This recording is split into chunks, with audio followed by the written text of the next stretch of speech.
నమస్తే వీధిని స్వాగతం. లక్ష్యం సమాజంతో ఎల్బీనగర్ నియోజకవర్గం బిఎన్ రెడ్డి నగర్లో కేడి నగర్లో ఉన్నటువంటి శ్రీ శ్రీ లక్ష్మీ నరసింహస్వామి ఏకాదశి వార్షిక బ్రహ్మోత్సవాలు జరుగుతున్న సందర్భంగా స్థానిక కార్పొరేటర్ బొద్దుల అచ్చిరెడ్డి గారు వచ్చాడు. వారిని అడిగి మరికొన్ని విషయాలు తెలుసుకున్నాం. చెప్పండి సార్. ఈరోజు లక్ష్మీ నరసింహస్వామి టెంపుల్లో 11వ వార్షికోత్సవం జరుపుకోవడం జరుగుతుంది. ఈరోజు రెండో రోజు, రేపు కళ్యాణం జరుగుతుంది. అంగరంగ వైభవంగా కళ్యాణం ఇక్కడ జరుగుతుంది. ఈ ప్రతి ప్రోగ్రాం కూడా నరసింహస్వామి టెంపుల్లో ఇక్కడ ఉన్న సభ్యులు కానీ, ప్రెసిడెంట్ కానీ, సెక్రటరీలు కానీ, కార్యవర్గం అంతా కూడా చాలా గుడి మీద దృష్టి పెట్టి ఎంతో అంగరంగ వైభవంగా ప్రోగ్రాములు చేస్తున్నారు. చాలా సంతోషం. ఇలాంటి ప్రోగ్రాంకు నన్ను పిలిచినందుకు కూడా నేను కూడా ధన్యునిగా భావిస్తున్నాను. వీళ్ళందరికీ ఇక్కడ వచ్చే భక్తులకు కానీ, ఈ కార్యక్రమంలో ప్రతి నిత్యం పాల్గొంటూ ఈ గుడి కోసమై కృషి చేస్తున్న వీళ్ళందరికీ కూడా ఆ దేవుని ఆశీస్సులు ఉండాలని కోరుకుంటూ భగవంతుని ప్రార్థిస్తున్నాను. అభివృద్ధి విషయంలో మీరు ఏమైనా సహాయపడతారా? తప్పకుండా వాళ్ళు కోరుకుంటే ఎట్టి పరిస్థితుల్లో నేను తప్పకుండా సహకారం చేస్తా. వాళ్ళు గుడి కమిటీ చేసేది గుడి కోసం, ఇక్కడ భక్తులకు అందరికీ గుడిలో ఫెసిలిటీస్ కల్పించాలనే దృక్పథంతో ప్రతి నిత్యం పొద్దు నుండి రాత్రి వరకు చాలా కష్టపడతారు వీళ్ళు కార్యవర్గం అంతా కూడా. తప్పకుండా నా వంతు నేను కూడా గుడికి ఏ అవసరం వచ్చినా నేను కూడా వాళ్ళతో పాటు ఉంటానని చెప్తున్నాను. చెప్పండి సార్, ఎలా అనిపిస్తుంది కార్పొరేటర్ రావడం? ఈరోజు మా ఈ కార్యక్రమానికి వారికి ఆహ్వాన పత్రిక అందిన వెంటనే మన ఈ కార్యక్రమానికి వారు వచ్చినందుకు వారికి స్వాగతిస్తున్నాం. మా ఆలయ కమిటీ తరఫున, సంక్షేమ సంఘం తరఫున వారు ప్రతిదానికి మాకు ఆలయంలోకి ప్రతి కార్యక్రమానికి వచ్చి మా ఆలయ అభివృద్ధి కోసం కూడా మాకు వారు తోడ్పడతారని చెప్పి కూడా మేము కూడా కోరుకుంటూ ప్రతి కార్యక్రమానికి ఇలాగే వస్తూ ఉండాలని చెప్పి భావిస్తూ వారికి మా ఆలయ కమిటీ తరఫున, సంక్షేమం తరఫున, మా భక్త సమాజం అందరి తరఫున వారికి ధన్యవాదాలు తెలుపుతున్నాం, కృతజ్ఞతలు తెలియజేస్తున్నాం. కృష్ణదేవరాయన కాలనీ ప్రజలందరికీ ధన్యవాదములు. ఈ కాలనీలో వెలిసిన శ్రీ లక్ష్మీ నరసింహస్వామి దేవస్థానం 11వ వార్షికోత్సవం అంగరంగ వైభవంగా జరుగుతుంది. ఈ కార్యక్రమానికి ఈరోజు మన కార్పొరేటర్ లక్ష్మిరెడ్డి గారు పిలవగానే వచ్చినందుకు ధన్యవాదాలు. మరియు కమిటీ పాలక వర్గానికి ప్రతి సంవత్సరం ఏ కార్యక్రమమైనా అంగరంగ వైభవంగా జరుపుతున్నారు. ఇలాంటి కార్యక్రమాలు ఎన్ని జరిపినా సహాయ సహకారాలు అందిస్తామని మా తరఫున పాలక కమిటీకి విన్నవించుకుంటున్నాము. మనకి విచ్చేసినటువంటి కార్పొరేటర్ లచ్చిరెడ్డి గారికి స్వాగతం పలుకుతూ మరి యొక్క ఆలయ అభివృద్ధిలో మరి వారు కూడా భాగస్వామి అయినందుకు మరి సంతోషిస్తున్నాం. ముఖ్యంగా ఏదైతే నిన్నటి రోజునే సౌండ్ పొల్యూషన్ అని మరి ఎవరైతే కంప్లైంట్ ఇచ్చారో ఇమ్మీడియట్లీ అన్నగారి దృష్టికి వెళ్ళగానే మరి సంబంధిత పోలీస్ స్టేషన్లో మాట్లాడి మరి ఆ ప్రాబ్లంను సాల్వ్ చేశారు. ఇక మీదట కూడా ఈ గుడికి ఏ సమస్య వచ్చినా మీరు ముందుండి ఎల్లవేళలా ఈ సమస్యను తీర్చాలని కోరుతూ ధన్యవాదాలు తెలుపుకున్నాను.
పైకి తీసుకోవాలి.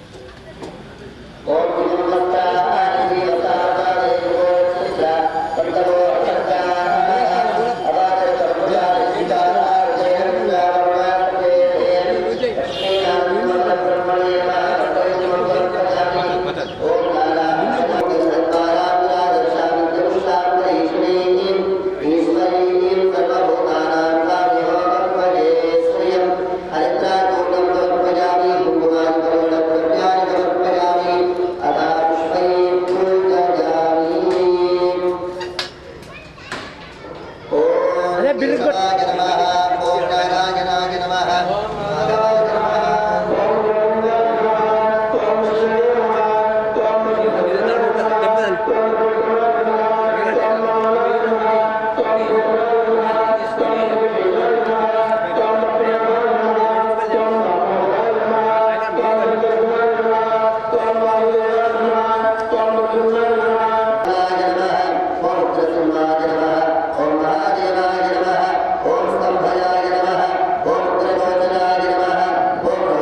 అగ్ని ఉపాసన ఎవరైతే చేస్తారో వారికి 3 రకాల ఫలితాలు సిద్ధిస్తాయి అని మనకి, అంటే అగ్ని ఉపాసన ఎవరైతే చేస్తారో వారి జీవితంలో సమస్యలు అనేవి ఉండవు. ఇది మొట్టమొదట స్థితి. రెండవది, అగ్ని ఎప్పటికీ కూడా ఊర్ధ్వముఖంగా ఉంటుంది. అగ్ని యొక్క తత్వమే ఇప్పుడు జరిగేటప్పుడు పైకి వెళ్తుంది ద్వారా. అలాగే అగ్నిని ఎవరైతే ఉపాసన చేస్తారో వారు కూడా జీవితంలో పతనమవ్వడం అంటూ ఉండదు. ఎటువంటి సమస్యలు వచ్చినా దాన్ని ఎదుర్కొని సమస్య తెలియడానికి ఇంకా ఉన్నత స్థానానికి వెళ్తారు. దాన్ని సవాలుగా చేసుకొని దాని యొక్క సంకల్ప శక్తిలోని దాన్ని ఎదిరించి ఆంజనేయ స్వామి ఎలా అయితే అవలీలగా 100 యోజనాల సముద్రాన్ని దాటాడో శ్రీరామచంద్రుడి యొక్క అనుగ్రహం పోయి అలా ఉన్నతమైనటువంటి స్థానానికి వెళ్తూ ఉంటారు. ఇది రెండవ లక్షణం. ఇంకటి అగ్ని అనే దానికి అర్థం అగ్రం నయతీతి అగ్ని అని వేదం తెలియజేస్తుంది. అగ్రం నయతి, ప్రతి మనిషి కోరుకునేది అగ్రస్థానానికి వెళ్ళాలి, నేను అగ్రస్థానంలో ఉండాలని కోరుకుంటారు. ఆ అగ్రస్థానానికి తీసుకెళ్తుంది కనుకనే దానికి అగ్ని అని పేరు వచ్చింది. అగ్రం అంటే అగ్రస్థానానికి నయతి తీసుకెళ్తుంది కనుక రెండవ లక్షణం అగ్ని ఉపాసన చేసేవారు ఎప్పటికీ ఉన్నత స్థితిలో ఎప్పటికీ పతనమవడం లేకుండా ఉన్నతంగా ఎదుగుతూ ఉంటారు. ఇది రెండవ లక్షణం. ఇంకా మూడవ లక్షణం, అగ్నిలో ఇప్పుడు మనం అగ్ని ప్రతిష్ట చేశాక అందులో ఎన్నో రకాల ప్రజ్ఞానం చేస్తూ ఉంటాం. అన్ని ప్రజ్ఞానం చేసిన సర్వభక్షక అన్నింటినీ జీర్ణం చేసుకున్నాడు అగ్ని భగవానుడు. కనుక మనం కూడా జీవితంలో ఎటువంటి సమస్య వచ్చినా దాన్ని జీర్ణం చేసుకునే శక్తి మనకు వస్తుంది. సమస్య వచ్చినప్పుడు చాలా మంది డిప్రెషన్లో వెళ్ళిపోతూ ఉంటారు. లేదంటే సమస్య వచ్చినప్పుడే కొన్ని వ్యసనాలకి లోపడి ఉంటారు. మనం లోపల చూస్తూ ఉంటాం. అది ఏదైనా వచ్చు.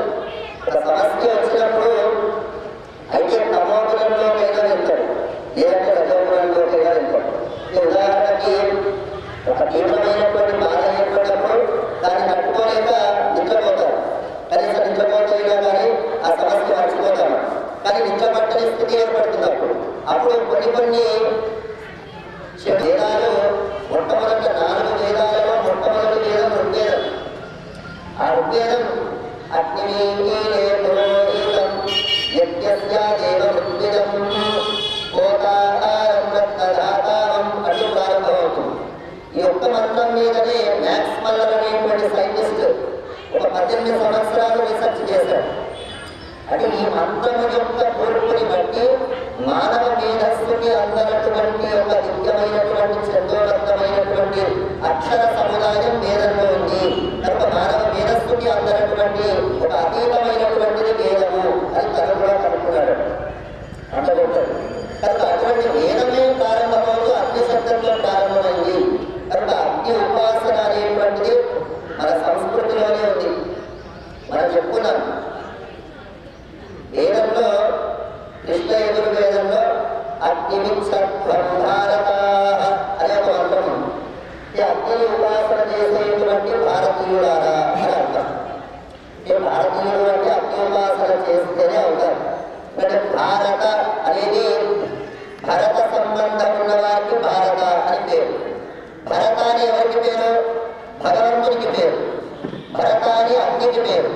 అంటే మన యొక్క సమస్యలని భరించేవాడు అని అర్థం. రా అంటే సమస్యలను తొలగించేవాడు అని అర్థం. భరత్వ రమణత్వాత్ భరత ఇది దృశ్యతే అని అంటారు. లోకంలో మన సమస్య వరకే చెప్తాం. అది మనకు చెప్తే అయ్యో నాకు సమస్యలు ఉన్నాయని వాళ్ళు మనకు సమస్యలు చెప్తారు. ఇలా సమస్యలు పెరిగిపోతూ ఉంటాయి. కానీ పరిష్కారం రావాలి అంటే సమస్యలు ఎవరికి ఎప్పుడు రావో వాళ్ళకి మనం చెప్పుకోవాలి. అది రాని వాళ్ళు ఎవరైనా ఉన్నారు ప్రపంచంలో, భగవంతుడు మాత్రమే. కనుక భగవంతుడు మన బాధని సమస్యలని భరిస్తాడు. కనుక సమస్యలని భరించి వాటిని తొలగించి మనల్ని రమింపజేస్తాడు, ఆనందింపజేస్తాడు. కనుక రమణత్వాత్ పరమాత్మకి భరత అని పేరు. అలాంటి పరమాత్మ అగ్నిస్వరూపంలో ఏం చేస్తున్నాడు కనుక అగ్నిం ప్రతిష్టాపయామి. ఒకసారి అంతా కూడా చప్పట్లతో భూర్భువస్వాగ్నిం ప్రతిష్టాపయామి.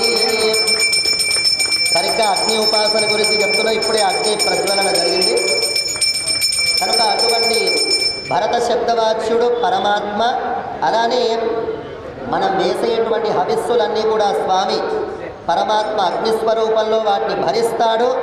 మనం ఇంద్రాయ స్వాహ అంటే ఇంద్రునికి వెళ్ళిస్తాడు. దేవతలందరిలో పెద్దవారు ఎవరు, చిన్నవారు ఎవరు అనేది వేదం చెప్తుంది. అగ్నిర్దేవానామభమః విష్ణు పరమః. విష్ణువు అందరికన్నా అతీతుడు, పెద్దవాడు. అందరికన్నా చిన్నవాడు అగ్ని భగవానుడు. అయితే మన స్వామివారు తమాషాగా తెలియజేస్తూ ఉంటారు. కొన్ని పనులు సిన్సియర్గా చేయాలి అంటే ఇంట్లో చిన్న పిల్లవాళ్ళకి చెప్తారు. వాళ్ళు సరదాగా ఇది తీసుకెళ్ళి అక్కడ పెట్టినారంటే అలా తీసుకెళ్ళి పెట్టేస్తారు. అలానే మనం ఇచ్చినటువంటి హవిస్సుని ఇంద్రాయ స్వాహ అంటే ఆ సిన్సియర్గా ఇంద్రునికి తీసుకెళ్ళి ఇస్తాడు అగ్ని భగవాన్. అంటే అంత పవిత్రమైనటువంటి శక్తి కలిగిన వాడు. మనకి సుందరకాండలో ఆంజనేయ స్వామి తెలియజేస్తాడు ఈ ఉపమానాన్ని. సీతాదేవి దగ్గరికి వచ్చి ఆంజనేయ స్వామి, తల్లి నా భుజాల మీద ఎక్కించుకొని నేను తీసుకొని వెళ్తాను అని అంటే, అప్పుడు సీతాదేవి ఒక మాట అంటుంది, రామచంద్రుడు వస్తేనే నేను వెళ్తాను, ఇతరులని నేను స్పృశించను అని అంటుంది. అప్పుడు ఆంజనేయ స్వామి బాధపడతాడు, అయ్యో తల్లి నేను పవిత్రంగా నేను తీసుకెళ్తాను నిన్ను. ఎంత పవిత్రంగా తీసుకెళ్తానంటే అగ్నిలో ఆహుతి వేస్తే పరమ పవిత్రమైనటువంటి నిష్ఠతోని బ్రాహ్మణులు యజ్ఞం చేసేటప్పుడు ఒక హవిస్సుని అందులో సమర్పిస్తే అగ్ని ఎంత పవిత్రంగా ఆ హవిస్సుని ఆయా దేవతలకి వెళ్ళిస్తాడో నేను అంత పవిత్రంగా నిన్ను ఎక్కించుకొని రామునికి అప్పచెప్తాను. చూడండి ఎంత గొప్ప ఉపమానం. అగ్ని ఉపాసన గురించి ఒక ఉపమానం వాడాలి అని అంటే పవిత్రత అగ్నికి మించింది లేదు. కనుక అటువంటి స్థితి అగ్ని భగవానుడు. కనుక ఇప్పుడు మనకు సాక్షాత్కరిస్తుంది. ఇప్పుడు అగ్ని ప్రతిష్ట కార్యక్రమం ఉంటుంది. అందులో సహజంగా కార్యక్రమాలు జరుగుతూ ఉంటాయి, కానీ అందులో దాగినటువంటి రహస్యాలను మనం తెలుసుకోవాలి. తెలుసుకున్నప్పుడే దానికి మనకి ఉండేటువంటి అనుబంధం ఏంటో తెలుస్తుంది. ఇప్పుడు ఆ చుట్టూ కూడా మనకి చక్కగా 4 దర్భలని పరిస్తరణలు అని అంటారు. వాసుదేవ, సంకర్షణ, ప్రద్యుమ్న, అనిరుద్ధ అనేటువంటి 4 తత్వాలు. మరి పరమపదంలో ఎక్కడో పరమాత్మ ఉంటే మనకేంటి లాభం? భగవంతుడు 5 స్వరూపం ఉన్నటువంటి స్వామి వ్యూహరచన చేస్తూ ఉంటాడు. మన వ్యూహరచనని వింటూ ఉంటాం కదా, ఆ వ్యూహరచన మొట్టమొదటి చేస్తుంది పరమాత్మ. కనుక అక్కడ సంబోధలోకంలో సంకర్షణుడని రక్షించాలి అని అనుకున్నాడు. రామావతారము, కృష్ణావతారము, నృసింహావతారం వీటిని విభవ స్వరూపం అని అంటారు. పర, వ్యూహ, విభవ ఈ 3 అయ్యాయి. ఇక 4వది మనందరి లోపల మనకి తెలియకుండా అంతర్యామిగా భగవంతుడు ఉన్నాడు. ఇప్పుడు ప్రవచనం చెప్తున్నామన్నా, మీరు వింటున్నారన్నా, చూస్తున్నారన్నా, మన లోపల కదలిక ఉందన్నా, మన లోపల నడిపించేటువంటి శక్తి ఆ పరమాత్మ అంతర్యామిగా లోపల ఉన్నాడు. యామి అంటే నియమించేవాడు, కంట్రోల్ చేసేవాడు, అంతర్యామి. ఈ 4 స్వరూపాలలో ఉన్నప్పటికీ భగవంతుడికి తృప్తి కలగలేదు. ఎందుకంటే దారి తీసుకున్నటువంటి వ్యక్తికి ఎక్కడో ఆకాశంగా ఉంది, నీళ్ళు తాగంటే తాగుతారా? తాగలేదు. ఎక్కడో సముద్రం ఉంది అంటే సముద్రం గొప్పగా ఉంటుందని గొప్పగా ఉంటుంది, తాగడానికి యోగ్యంగా ఉండదు. మరి విభవ స్వరూపం, పరస్వరూపం అనేది ఆకాశగంగ లాంటిది, వ్యూహ స్వరూపం అనేది సముద్ర జలం లాంటిది, విభవ స్వరూపం నదీ జలం లాంటిది. మరి మన లోపలే భగవంతుడు ఉన్నాడు కదా. ఇప్పుడు మనం చూస్తూ ఉంటాం యూట్యూబ్లలో అక్కడ ఇక్కడ ఈ ఆరాధన అవసరం లేదు, విగ్రహారాధన అవసరం లేదు, మీరు ఎలా అధికారంగా కూర్చోండి, శ్వాస మీద ధ్యాస పెట్టండి ఇలా వింటూ ఉంటాం. ఈ శ్వాస మీద ధ్యాస అనేది 1000 సంవత్సరాల క్రితం మన వేదాలలోనే ఉంది. అది ఒక భాగం మాత్రమే. అది ఎంతసేపు ఎలా ఉంటారు? సహజంగా మనిషి యొక్క ఆలోచనలు బయటికి వెళ్తాయి కనుక బయట ఒక రూపాన్ని మనం చక్కగా పెట్టుకొని అప్పుడు ధ్యాన స్థితిలోకి వెళ్ళాలి. కనుక భగవంతుని యొక్క అనంతమైనటువంటి దివ్య శక్తికి అర్చిష్ అని పేరు. అర్చిష్ అంటే ఒక అగ్ని శక్తి భగవంతుడు.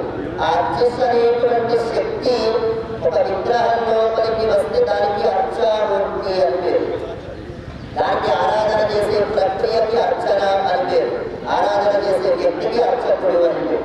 ఇదంతా అలా వస్తారు. కనుక అర్చిష్ అనేటువంటి శక్తి అందులో స్వామి యొక్క దివ్యమైనటువంటి మూర్తిలో ఉంటుంది కనుక ఇప్పుడు 5 స్వరూపాలలో కూడా భగవంతుడు మనకి యోగ్యంగా ఏ స్వరూపంలో ఉన్నాడు? అర్చా స్వరూపంలో ఉన్నాడు. మరి మనకి దాహం చేస్తుంది. పరమపదంలో ఉన్న స్వామి ఆకాశగంగ లాంటివాడు.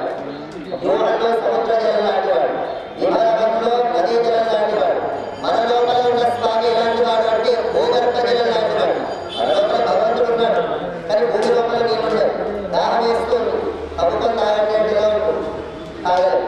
కానీ ఒక గ్లాసులో నీళ్లు పోసి మనకి ఇస్తే హాయిగా తాగుతాం. గ్లాసులో నీళ్లు పోసి ఇస్తే ఎంత యోగ్యంగా ఉంటుందో అర్చామూర్తిని మనం సేవిస్తే అంత హాయిగా మనకు అనుగ్రహిస్తాడు. కనుక మనకి ఏం చేసినటువంటి ఆ లక్ష్మీ నరసింహస్వామి సాక్షాత్తుగా ఆ వైకుంఠంలో స్వామికి ఎంత దివ్య శక్తి ఉంటుందో అంత శక్తితోనే స్వామి ఇక్కడ ఉన్నాడు. అటువంటి విశ్వాసం మనకి కలగాలి. కనుక ఆ స్వామి యొక్క అనుగ్రహాన్ని మీరంతా కూడా పొందాలి. బాగా గట్టిగా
वक्रदन्ताय ॐ ह्रीं ऐं ॐ ह्रीं महागरुडाय अस्मिन्नाविदा विदा दुष्टानां विजं नाशय प्रणोदां विजं धारय धारय सर्वं विजं नाशय हनन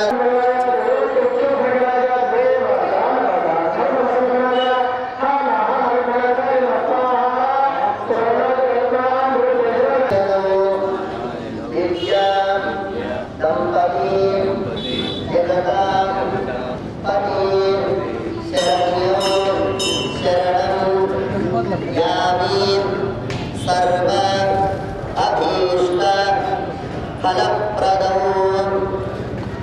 नागारिं नागभूषणं विशान्तकं जितामित्रम् अजितं विश्वतोमुखं गरुत्मन्तं खगपतिं तार्क्ष्यं कश्यपनन्दनम् ॐ नमो भगवते महागरुडाय पक्षेन्द्राय विष्णुराय वज्रमुखाय वज्रतुण्डाय वज्रवक्षाय वज्रवक्षानलशरीराय वज्रदन्ताय ॐ ईं ऐं ॐ ह्रीं महागरुडाय अस्मिन् आविज दुष्टानां विषं नाशय नाशय प्रणोदां विषं धारय धारय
అగ్ని అంతర్యామి శ్రీమన్నారాయణః సుప్రీయత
अर्चित प्रार्चित प्रियमेधास्वर्चितार्चन्तु पत्रकावतवर्णदृष्ट्वर्चितार्चित प्रार्चिता श्रीर्वत्यश्वमायुष्यमारोग्यमावेदात् शोभमानं महीयसे एवं यजमान्याः गोत्रोद्भवस्य मुदिनोळ गोत्रोद्भवस्य लच्छिरेड्डी नामधेयस्य कविता नामधेयस्य साईहर्षित रेड्डी नामधेयस्य श्रीवर्षिणी नामधेयस्य सह कुटुम्बानामेव यजमान्याः उत्पालगोत्रोद्भवस्य नरसिंहरेड्डी नामधेयस्य करुणा नामधेयस्य भगवत् नामधेयस्य प्रसीद नामधेयस्य एवं सह कुटुम्बानां सभान्धवानां सकलभक्तजनानां एवं यजमान्याः गोत्रोद्भवस्य नागनोळ गोत्रोद्भवस्य विष्णुवर्धन रेड्डी नामधेयस्य पुष्पा नामधेयस्य मन्मिता नामधेयस्य चक्षुवर्धन रेड्डी नामधेयस्य आन्या नामधेयस्य युवान् नामधेयस्य शोभा नामधेयस्य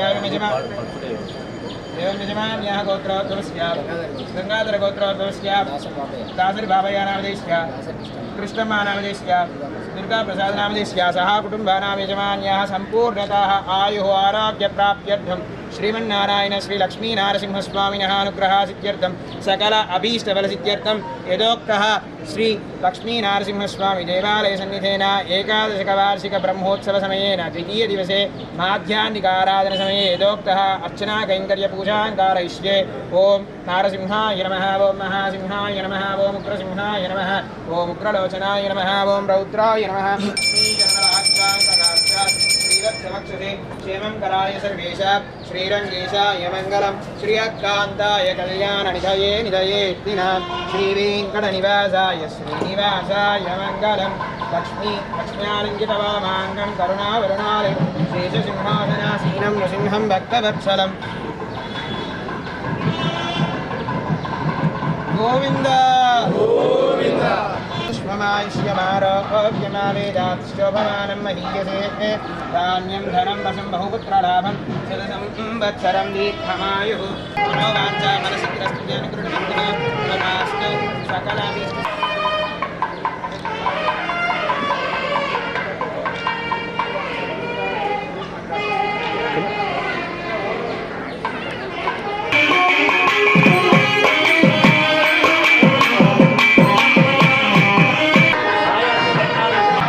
ఎంతపోతే మంచిగా ఉంటుంది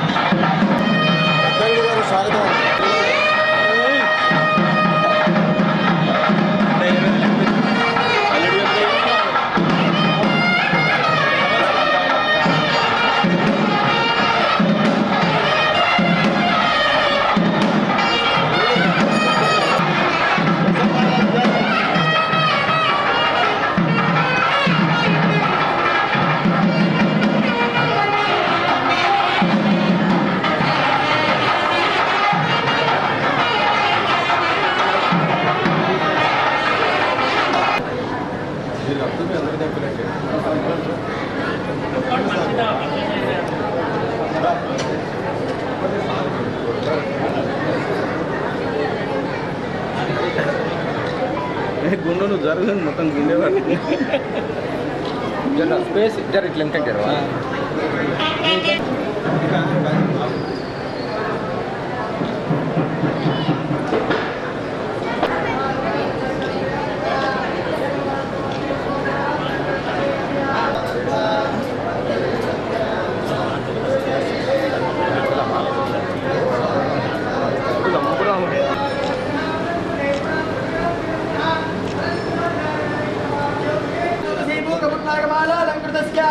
लक्ष्मी मनोहर वक्षस्थलस्य भोगेन्द्र भोगसेनस्य श्रीमदखिलाण्डकोटि ब्रह्माण्ड नायकस्य देवदेवस्य दक्षिणार्थमवदेर्णस्य श्रीराज्यलक्ष्मी गोदासमेत श्रीलक्ष्मी नृसिंहस्वामिनः त्रयाणिक महोत्सवार्थं पादाग्रभागे कुलपीठगोपुरयोर्मध्यदेशे आधालिक्यस्य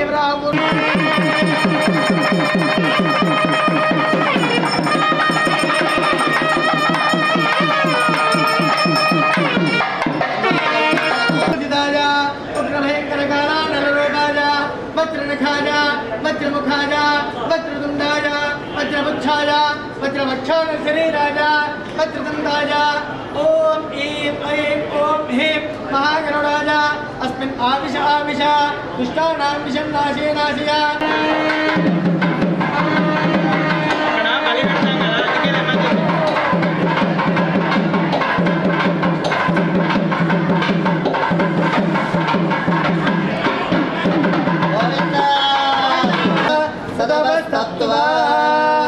प्राणो ब्रह्मे दिव्यजानात् प्राणाध्येव खल्विमानि भूतानि जायन्ते प्राणेन जातानि जीवन्ति प्राणं प्रयन्त्यपि संविदन्ते ते तद्विज्ञाय पुनरेव वरुणं पितरमुपससार अदेहि भगवो ब्रह्मेति तगुम्होवाच तपसा ब्रह्म विजिज्ञासस्व भजति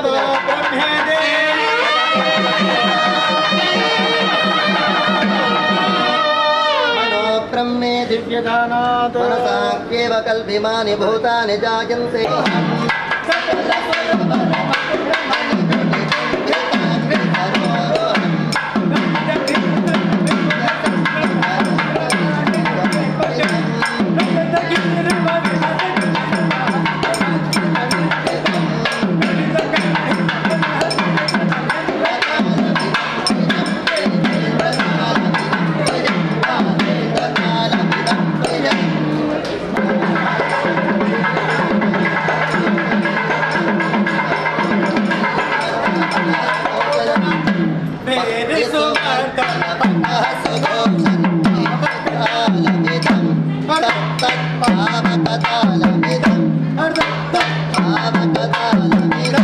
गौलिरागं गोविंद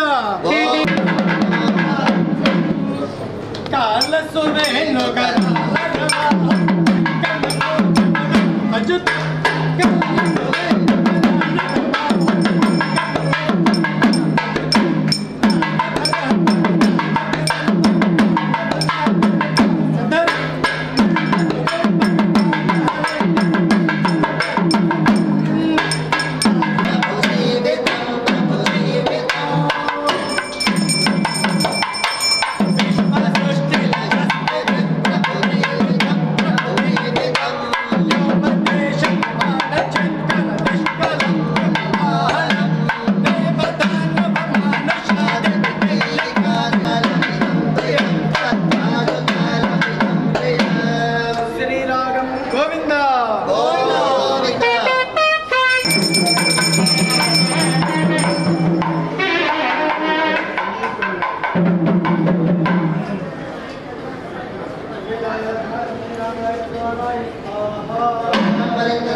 यक्षगण रक्षण विचक्षण कुबेरो